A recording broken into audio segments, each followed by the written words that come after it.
आज हम बात करने जा रहे हैं हाल ही में I the Kashmir file film को। अब इसको एक फ़िल्म कहना मेरे हिसाब से तो बिल्कुल गलत होगा, क्योंकि इस फिल्म में कोई हीरो या हीरोइन तो नहीं, ना ही कोई सॉन्ग्स, मगर इस फिल्म को थोड़ा रियलिटी से कनेक्ट करने की कोशिश की गई है। फिल्म के स्टार्ट में हमें 1990 के कश्मीर को दिखाया जाता है, जहां कुछ बच्चे क्रिकेट खेल रहे होते हैं और इसी दौरान रेडियो पर एक इंडिया का मैच भी चल रहा होता है, जहां इंडिया के जीतने की खुशी में ये शिव नाम का लड़का बहुत ज़्यादा खुश होने लगता है, जिस पर कश्मीरी इसके ऊपर बहुत जुल्म करते हैं और इसको मारने की करते हैं। वहीं इसका दोस्त मौजूद होता है जिसका नाम है अब्दुल्ला, वो शिव को यहाँ से बचाकर ले जाता है। कश्मीर फाइल फिल्म एक ऐसे टॉपिक को हाईलाइट कर रही है जहाँ 1990 में पंडित कम्युनिटी को कश्मीर से ज़बरदस्ती बाहर निकाला गया और इन सबको लीड करने वाले का नाम फारूकी होता है। एक सीन से हमें फिल्म में खुल्ला आतंक दिखाया जाता है, जहाँ बीच रोड पर एक माँ बेटी को कत्ल कर दिया जाता है। सीन में हमें एक पुष्कर नाम के पंडित को दिखाया जाता है, जिसकी फैमिली में उसका एक बेटा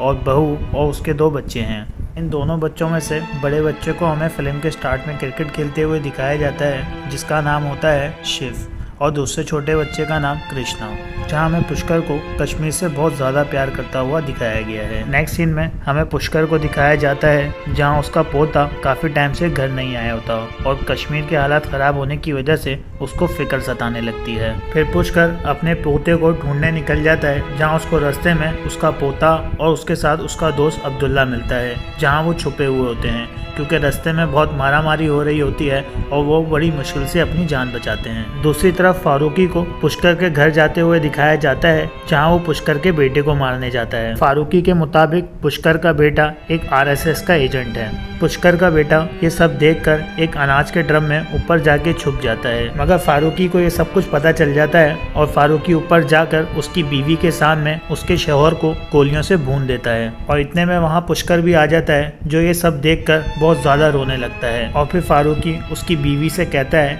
अगर तुम्हें अपनी और अपने बच्चों की जान बचानी है तो अपने शौहर के लहू में डूबे हुए चावलों को खाना पड़ेगा। और फिर बस इस सीन को यहीं कट कर दिया जाता है। फिर हमें काफ़ी टाइम बाद कश्मीर के प्रेजेंट वक्त में ले जाया जाता है, जहां हमें ब्रह्मदत्त के नाम से एक बंदे को दिखाया जाता है, जो कि कश्मीर में रहता है और इससे मिलने पुष्कर का पोता आने वाला होता है, जो कश्मीर से बाहर दिल्ली में रहता था, जिसका नाम कृष्णा है। जिसकी एंट्री से हमें पता चलता है कि पुष्कर की अब डेथ हो चुकी है, क्योंकि उसकी अस्थियां इसके हाथ में होती हैं। फिर कहानी में एक एक करके 4 कैरेक्टर की एंट्री होती है, जो कि किसी जमाने में पुष्कर के बड़े गहरे दोस्त हुआ करते थे, जिसमें एक का नाम महेश, जो कि डॉक्टर हुआ करता था, दूसरे का नाम हैरी, जो कि डीएसपी था और एक जर्नलिस्ट की फील्ड में था। अब कृष्णा, जिसको एक बहुत ही सीधा साधा लड़का दिखाया गया है और उसको अपनी माँ बाप की डेथ के बारे में सिर्फ इतना पता है कि वो एक रोड एक्सीडेंट में मारे गए, और कृष्णा कश्मीर के पास से बिल्कुल नादान है और वो नहीं जानता कि आखिर कश्मीर के पास में क्या हुआ था। और फिर सीन शिफ्ट होता है, जहां हमें कृष्णा की कॉलेज लाइफ को दिखाया जाता है, जहां एक राधिका नाम की प्रोफेसर कॉलेज में फ्री कश्मीर की तहरीक चला रही होती है, जहां राधिका स्टूडेंट्स को गाइड कर रही होती है कि कश्मीर को इंडिया से बहुत खतरा है और कश्मीर असल में इंडिया का हिस्सा है ही नहीं। जहां कृष्णा की मुलाकात राधिका से होती है और राधिका कृष्णा का ब्रेन वॉश करने की कोशिश करती है, क्योंकि कश्मीर की असल हकीकत कोई जानता नहीं था और राधिका इसी का फायदा उठाकर स्टूडेंट्स का ब्रेन वॉश करती थी। और फिर धीरे धीरे कृष्णा के दिमाग में भी ये बैठ जाता है कि कश्मीर में पंडितों के साथ कुछ बुरा नहीं हुआ था और किसी के साथ कोई जिनोसाइड भी नहीं। और फिर हमें दिखाया जाता है कृष्णा यूनिवर्सिटी में इलेक्शन के दौरान एज प्रेसिडेंट खड़ा होता है और अब कृष्णा का दिमाग ऐसा बन चुका होता है कि कश्मीर इंडिया का हिस्सा है ही नहीं और कश्मीर को इंडिया की गवर्नमेंट से खतरा है। और फिर हमें रिवर्स 1990 में ले जाया जाता है, जहाँ पे ब्रह्मदत्त को हमें एक IAS ऑफिसर दिखाया गया है और पुष्कर, इसका दोस्त, इससे हेल्प मांगने आता है और बताता है कश्मीर में दंगे फसाद हो रहे हैं, जहां पंडितों को बेदर्दी से मारा जा रहा है और इस लिस्ट में उसका बेटा भी शामिल है। और फिर ब्रह्मदत्त जब अपनी आंखों से कश्मीर में जुल्म होता हुआ देखता है तो वो CM से कांटेक्ट करने की कोशिश करता है और उससे कश्मीर के लिए हेल्प मांगता है। बहुत कोशिश के बाद CM से सिक्योरिटी ना मिलने पर वो एक दिन खुद CM के पास पहुंच जाता है। ब्रह्मदत्त की CM से काफी देर की बहस के बाद ब्रह्मदत्त को वहाँ पे फारूकी दिखता है, जो कि कश्मीर में लोगों को खुलेआम मरवाने का लीडर है। बस फिर वहाँ पे ब्रह्मदत्त को एक बात समझ आ जाती है कि इस सब खेल में गवर्नमेंट भी शामिल है और इसी वजह से अब कश्मीर के हालात ठीक करना बहुत ही मुश्किल है। सीन शिफ्ट होता है और फिर हमें प्रेजेंट टाइम में लाया जाता है, जहाँ कृष्णा फर्स्ट टाइम अपने मम्मी पापा की तस्वीर देखता है। कृष्णा के मम्मी पापा को तभी मार दिया था जब वो बहुत छोटा सा बच्चा था। फिर नेक्स्ट सीन में हमें ब्रह्मदत्त को कृष्णा से कश्मीर पर हुए जुल्म पर बात करते हुए दिखाया जाता है और ये बात सुनकर कृष्णा ब्रह्मदत्त पे एकदम भड़क सा जाता है और कहता है कश्मीर में कोई जिनोसाइड नहीं हुआ था, बल्कि कश्मीर में पंडितों को बाहर निकालने वाली खुद इंडियन आर्मी थी। और कहता है आजकल कश्मीरियों को टेररिस्ट बनाने में भी खुद इंडियन आर्मी का हाथ है,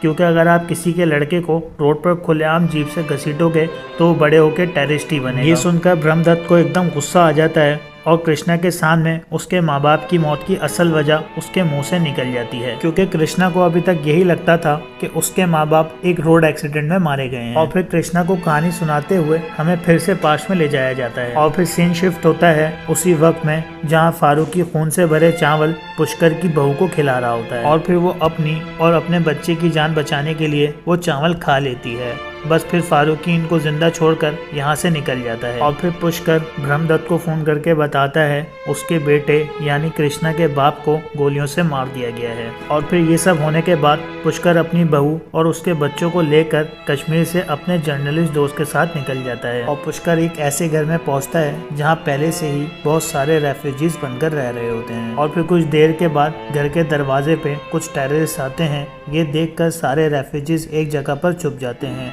और टेररिस्ट उस घर के मालिक को कुछ काम कहकर वहां से ले जाते हैं। और फिर इन रेफ्यूजीज को हमें इस घर से शिफ्ट होते हुए दिखाया जाता है और रास्ते में इनको पेड़ से बंधी हुई 2 लाशें दिखाई जाती हैं जो उन्हीं की थी जिनके घर पर ये रेफ्यूजी बनकर रह रहे थे। और फिर ब्रह्मदत्त इनको एक ऐसी जगह पर शिफ्ट करवा देता है जहाँ पर इनके हालात कुछ बेहतर होते हैं। और फिर एक दिन टीवी पर फारूकी का इंटरव्यू आता है जहाँ वो खुलेआम पंडितों को मारने की जिम्मेदारी कबूल करता है। और फिर से हमें प्रेजेंट टाइम में ले आया जाता है जहाँ कृष्णा ये बातें सुनकर मेंटली डिस्टर्ब हो जाता है, क्योंकि उसको बचपन से सच्चाई का कुछ नहीं पता था। और यहीं कृष्णा को याद आता है कि कैसे पुष्कर ने मरते मरते कृष्णा से कहा था कि इसकी अस्थियां इसके कश्मीर वाले घर में ले जाके बखेर दी जाए और यही वजह थी जिस वजह से वो कश्मीर आया था। और कश्मीर जाते जाते कृष्णा राधिका को बताता है कि वो कश्मीर जा रहा है, जिस पर राधिका उससे कहती है कि वो कश्मीर जाकर लोगों की आवाज़ बने और अपने मोबाइल से रिकॉर्ड कर लोगों को कश्मीर की सच्चाई दिखाए। इसी दौरान प्रोफेसर राधिका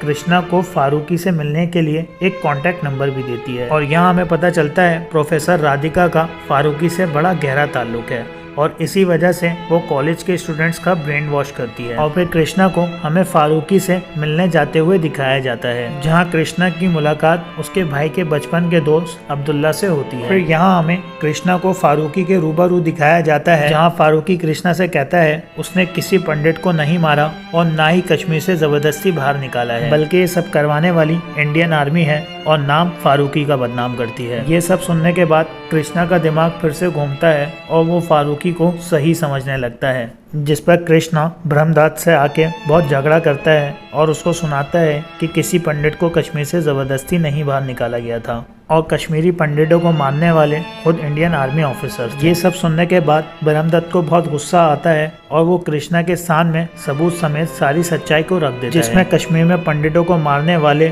और कश्मीरी पंडितों को कश्मीर से जबरदस्ती बाहर निकालने वालों के खिलाफ एक एक सबूत मौजूद होता है। और फिर फाइनली कृष्णा को ये भी पता चल जाता है कि उसके माँ बाप को किसने मारा। और फिर हमें फिर से पास में ले जाया जाता है जहाँ पे बचे हुए पंडित पनाह लेकर रह रहे होते हैं, मगर एक दिन यहाँ पर फारूकी इंडियन आर्मी की ड्रेस में आ जाता है और फिर सारे छुपे हुए कश्मीरी पंडितों को बाहर निकालता है। यहाँ हमें दिखाया जाता है कृष्णा इस टाइम पे बहुत छोटा होता है और वो झूले में होता है, इस वजह से वो कमरे में ही रह जाता है। और फिर लाइन से कश्मीरी पंडितों और उनकी फैमिली को एक लाइन में खड़ा कर दिया जाता है और शिव की माँ को उसकी आंखों के सामने ब्लेड से काट दिया जाता है और पुष्कर को बहुत मार पीटने के बाद एक साइड पे खड़ा कर दिया जाता है और फारूकी इससे कहता है कि कोई तो बचे जो हमारी स्टोरी बाद में लोगों को सुनाए। और फिर बड़ी बेदर्दी से लाइन में खड़ा करके इन पंडितों को और इनकी फैमिली को एक एक करके गोली मार दी जाती है। यहाँ तक के शिव को भी, जिसको फिल्म के शुरू में हमें क्रिकेट खेलते हुए दिखाया जाता है। और कृष्णा बच जाता है